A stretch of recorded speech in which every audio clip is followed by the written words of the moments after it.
പ്രതീക്ഷിച്ച പോലെ യുദ്ധത്തിൻ്റെ 10ാം നാളിൽ US ഇറാനിൽ ബങ്കർ ബസ്റ്റ് ബോംബുകൾ ഇട്ടു. 3 സ്ഥലത്താണ് ഈ 2 ബങ്കർ ബസ്റ്റ് ബോംബുകൾ വീതം ഇട്ടത്. അത് അവരുടെ ആണവ കേന്ദ്രങ്ങളായ നദാൻസ്, ഫോർദോ, എസ്ഫഹാൻ എന്നീ 3 സ്ഥലങ്ങളിലാണ് US ബോംബർ ജെറ്റ് മുഖേന ബങ്കർ ബസ്റ്റുകൾ ഇട്ടത്. അണുഊർജ കേന്ദ്രത്തിൽ അവിടെ നിന്ന് ആറ്റം എന്തിൻ്റെ പ്രശ്നമൊന്നും ഉദിക്കുന്നില്ല, അവിടെ എല്ലാം നേരത്തെ കാലിയാക്കിയിരുന്നു എന്ന് ഇറാൻ പറയുകയും ചെയ്തു.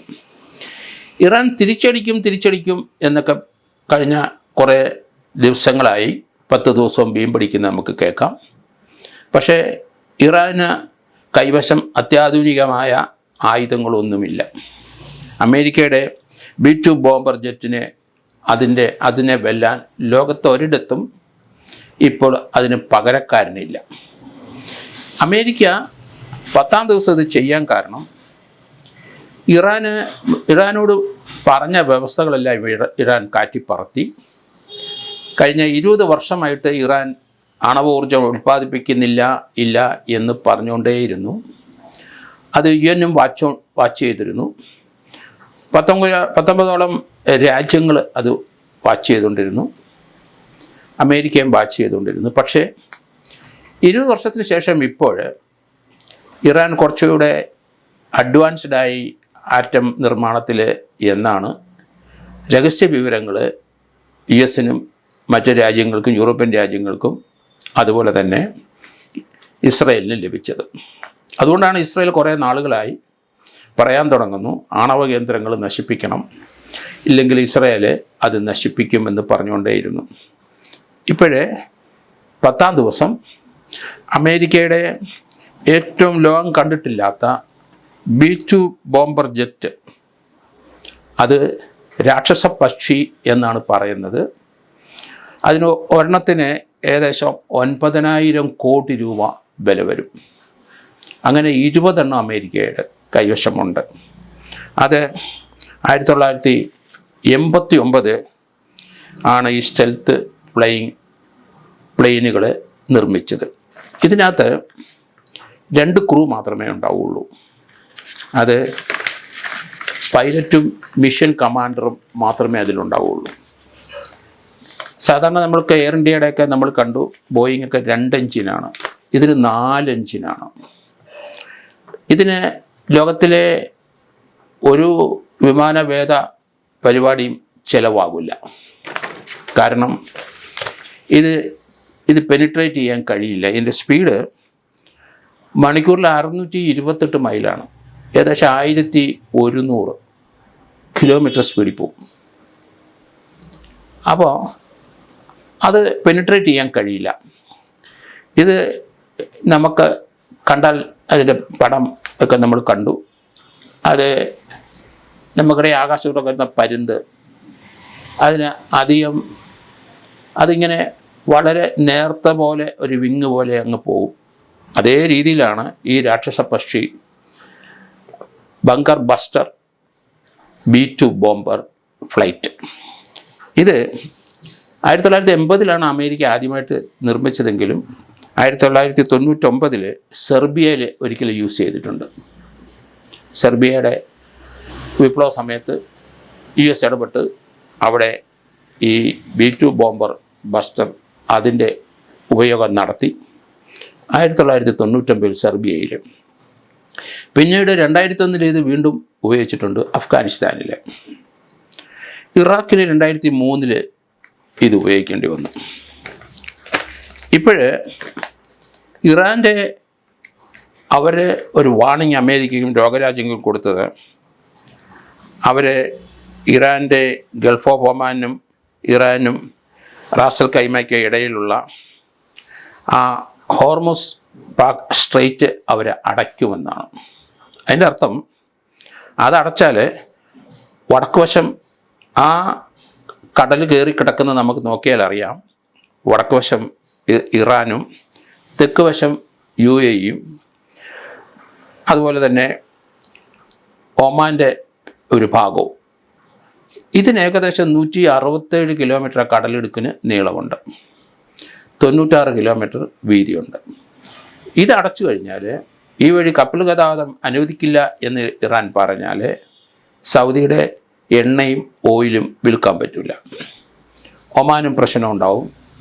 അതുപോലെ തന്നെ മറ്റ് UAE രാജ്യങ്ങൾക്കും ഖത്തറിനും ഒക്കെ പ്രശ്നങ്ങളാണ്. അപ്പം ഈ ഹോർമൂസ് കടലിടുക്കൂടെ വേണം എല്ലാ കപ്പലുകളും പോകാൻ. അപ്പോൾ അത് ഇറാൻ പറഞ്ഞു.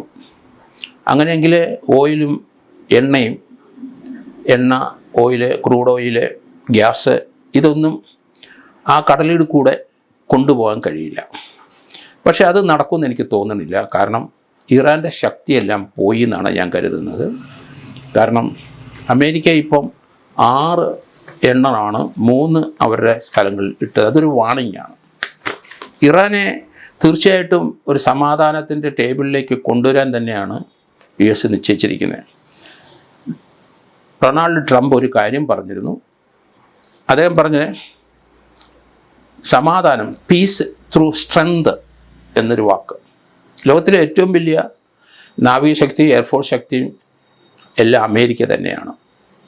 കാരണം അമേരിക്കയെ വെല്ലാനായിട്ട് കഴിയില്ല.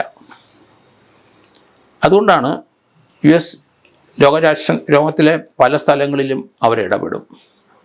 ലോകത്തിന് ഒരു രാജ്യത്തിന് ത്രെട്ട് വരുന്ന കാര്യങ്ങളിലൊക്കെ അവസാന വാക്ക് US ആയിട്ടാണ് വരുന്നത്. കാരണം സൈനികമായി വ്യോമ പ്രതിരോധ കാര്യത്തിലും അല്ലെങ്കിൽ വ്യോമയാന മേഖലയിലും നാവിക രംഗത്തും ലോകത്തിലെ ഏറ്റവും സൂപ്പർ പവർ തന്നെയാണ് അമേരിക്ക. ഇപ്പോഴത്തെ ഇറാൻ്റെ പ്രശ്നത്തിൽ നേരത്തെ ഇറാനോട് സഹാനുഭൂതി ഉണ്ടായിരുന്ന റഷ്യ ഇപ്പം പിൻവലിഞ്ഞ് നിൽക്കുകയാണ്. റഷ്യ ഇതിനകത്ത് ഇടപെടാനുള്ള സാധ്യതയില്ല. അതിൻ്റെ കാരണം ഒരു ലോകമഹായുദ്ധത്തിലേക്ക് പോകുമെന്ന്. രണ്ടാമത് റഷ്യ ഉക്രൈനുമായിട്ടുള്ള യുദ്ധം നടന്നുകൊണ്ടിരിക്കുകയാണ്. സാമ്പത്തികമായും എല്ലാ രംഗത്തും റഷ്യ വളരെയധികം മോശമായ കണ്ടീഷനിലാണ്. അതേസമയത്ത് ചൈനയ്ക്ക് പല താല്പര്യങ്ങളുണ്ട്. പാകിസ്ഥാനോടും ഇറാനോടും ഒക്കെ ചൈനയ്ക്ക് താല്പര്യമുണ്ടെങ്കിലും ഇന്ന് വരെ ഒരു കോൺഫ്ലിക്റ്റ്, 2 രാജ്യങ്ങൾ തമ്മിലുള്ള കോൺഫ്ലിക്റ്റിൽ ചൈന ഇതുവരെ ഇടപെട്ടിട്ടില്ല. 2 ലോകമഹായുദ്ധങ്ങളും ഒക്കെ അവസാന സമയത്തൊക്കെയാണ് ചൈന ചില പക്ഷങ്ങൾ ചേർന്നത്. ചൈന ലോകത്തിൽ എല്ലാവരും പേടിക്കുന്നുവെങ്കിലും ഇന്ന് ഇരു രാജ്യങ്ങൾ തമ്മിലുള്ള ഇഷ്യൂവിലൊന്നും ചൈന അമേരിക്ക ഇടപെടുന്നുള്ള ഓപ്പണായിട്ട് ഇടപെട്ട് കണ്ടിട്ടില്ല. ഇറാൻ്റെ ചരിത്രങ്ങൾ നമുക്കറിയാം. ലോകത്തിലെ ഏറ്റവും സാംസ്കാരികമായി ഉന്നതി നിന്ന ഒരു രാജ്യം തന്നെയാണ് ഇറാൻ. അവിടെ ഷായുടെ ഭരണമാണ് നടന്നത്. 1946 മുതൽ 1979 വരെ ഫെബ്രുവരി 11 വരെ ഷായുടെ ഭരണമായിരുന്നു. വെസ്റ്റേൺ യൂറോപ്പിൻ്റെ സംസ്കാരവും അതേ രീതിയിലുള്ള ആഡംബര ജീവിതവും അതുപോലെയുള്ള കൾച്ചറുമെല്ലാം ഇറാനിൽ ഈ ഷായുടെ മുഹമ്മദ് റസ ഷാ എന്ന ഷായുടെ ഭരണകാലത്തുണ്ടായിരുന്നു. ആൾക്കാർക്കൊക്കെ ക്ഷേമം കൊടുത്തുകൊണ്ടിരുന്നു. എല്ലാവർക്കും സ്വാതന്ത്ര്യത്തോടെ നടക്കാം, ഒരു റെസ്ട്രിക്ഷനുമില്ല. യൂറോപ്യൻ രീതിയിലെ വേഷവിധാരണം സ്ത്രീകൾ നടത്തിക്കൊണ്ടിരുന്ന സന്ദർഭമാണ്. അതിൽ നിന്നെല്ലാം പെട്ടെന്ന് മാറ്റം വന്നു 1979 ഫെബ്രുവരി 11. അവിടുത്തെ ഷായുടെ മൂന്നാമത്തെ രാജ്ഞിയായ ഫറ പഹ്ലവി അദ്ദേഹവും ഇറാനിൽ നിന്ന് ഒളിച്ചോടി. പിന്നീടാണ് ഖമേനി ഭരണകൂടം വരുന്നത്. അങ്ങനെ മതതീവ്രവാദികളുടെ നേതൃത്വത്തിലുള്ള ഭരണമാണ് അവിടെ നടക്കുന്നത്. അത് ലോകരാഷ്ട്രങ്ങൾ പലരും അംഗീകരിക്കുന്നില്ല. അതിനോട് എതിർപ്പ് ലോകരാഷ്ട്രങ്ങൾ എല്ലാവർക്കും ഉണ്ട്, പ്രത്യേകിച്ച് വെസ്റ്റേൺ യൂറോപ്പ്, US അങ്ങനെയുള്ള കാര്യങ്ങളിൽ. അവിടുത്തെ സ്ത്രീകൾക്ക് സ്വാതന്ത്ര്യമില്ല ഇപ്പം 1979 ഫെബ്രുവരിക്ക് ശേഷം. അതുകൊണ്ട് ലോകരാഷ്ട്രങ്ങളിൽ ഭൂരിപക്ഷവും ഇറാൻ്റെ ആ നേതൃത്വത്തിന് എതിര് തന്നെയാണ്. അതേസമയത്ത് ഇറാനെ സഹായിക്കുന്ന ടർക്കി അങ്ങനെയുള്ള രാജ്യങ്ങളൊന്നും ഇക്കാര്യത്തിൽ ഇടപെടുമെന്ന് എനിക്ക് തോന്നുന്നില്ല. കാരണം ഇതിനകത്ത് ഇസ്രായേലിനോടാണ് കളിക്കുന്നത്. ഇസ്രായേൽ 1 കോടി ജനങ്ങളുള്ള ചെറിയൊരു രാജ്യമാണ്. ഇസ്രായേലിനെ എതിരായിട്ട് ഇസ്രായേൽ ഹമാസിൽ ചെയ്ത പ്രവർത്തികൾക്ക് ലോകരാഷ്ട്രങ്ങൾ അല്ലെങ്കിൽ ലോകത്തിലെ പല രാജ്യങ്ങളും എതിരാണ്. പക്ഷേ ഇസ്രായേൽ 1948 ഒരു സ്വതന്ത്ര രാഷ്ട്രമായി തീരാനുള്ള കാരണം ലോകത്തിൻ്റെ പല ഭാഗത്തു നിന്നുള്ള ഇസ്രായേൽസ്, ജൂതവംശക്കാരെല്ലാം ഇവിടെ വന്ന് അവരുടെ ജന്മനാടായ ഇസ്രയേലിൽ വന്ന് ചേക്കേറി. 1948 മുതൽ അതൊരു രാഷ്ട്രമായിട്ട് അംഗീകരിച്ചിരിക്കുന്ന കാര്യമാണ്. അപ്പോൾ അതിന് ചുറ്റും കിടക്കുന്ന മുസ്ലിം രാഷ്ട്രങ്ങൾ പല രീതിയിലുള്ള എതിർപ്പുകൾ ജൂതന്മാരുമായിട്ടുണ്ടായി, പല യുദ്ധങ്ങളും നമ്മൾ കണ്ടു. പക്ഷേ ക്രമേണ അവർ ലോകത്തിലെ ഏറ്റവും വൻ ശക്തികളായ ഒരു ചെറിയ രാഷ്ട്രമായിട്ട് വന്നിരിക്കുന്നു. അമേരിക്കയുടെ എല്ലാ ബ്ലെസ്സിങ്സും ഇതിനകത്തുണ്ട്. അതുകൊണ്ട് ഇപ്പോഴത്തെ ഈ അവരുടെ നീക്കം അത് US-ൻ്റെ സമ്മതത്തോടുള്ള നീക്കം തന്നെയാണ്. ഇറാനിലെ ഭരണമാറ്റമാണ് ഇസ്രയേൽ ആഗ്രഹിക്കുന്നത്. അവിടെ ജനാധിപത്യ രീതിയിലൊരു ഭരണക്രമം വരണം. അതുകൊണ്ടാണ് ഖമേനിയെ കൊല്ലും എന്നവർ പറഞ്ഞിരിക്കുന്നത്. ഖമേനിയുടെ അവസ്ഥ എന്താണെന്ന് അറിയത്തില്ല.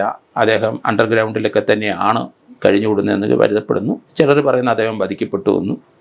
എന്തായാലും അവിടെ ഒരു ഭരണമാറ്റം ഉടനെ ഉണ്ടാവും. 10-ാം ദിവസം US ഇതിനകത്ത് എൻട്രി ചെയ്ത് US-ൻ്റെ ശക്തി അത് പ്രകടിപ്പിച്ചെങ്കിൽ മാത്രമേ സമാധാനം ഉണ്ടാകുകയുള്ളൂ. ഇതൊരു തീക്കളിയാണ് എന്ന് US പറയുന്നുണ്ട്. കാരണം അവർ അറ്റോമിക് ശക്തിയാകാനുള്ള ശ്രമം അവർ നടത്തുകയാണ്. അതിന് എതിർ ഇസ്രയേൽ മാത്രമല്ല US-ഉം എതിരാണ്. ലോകത്തിലെ സമാധാനം ആഗ്രഹിക്കുന്ന 19 രാജ്യങ്ങൾ അവർ ആണവ ശക്തികളെ വാച്ച് ചെയ്തുകൊണ്ടിരിക്കുന്ന രാജ്യങ്ങളാണ്. ലോകത്തിൽ 9 ആണവ ശക്തികളുണ്ടെങ്കിലും ഇനി ആരും ആണവ ശക്തിയിലോട്ട് വരരുത് എന്നാണ് ലോകരാഷ്ട്രങ്ങൾ കരുതുന്നത്. അമേരിക്ക അങ്ങനെ തന്നെയാണ്.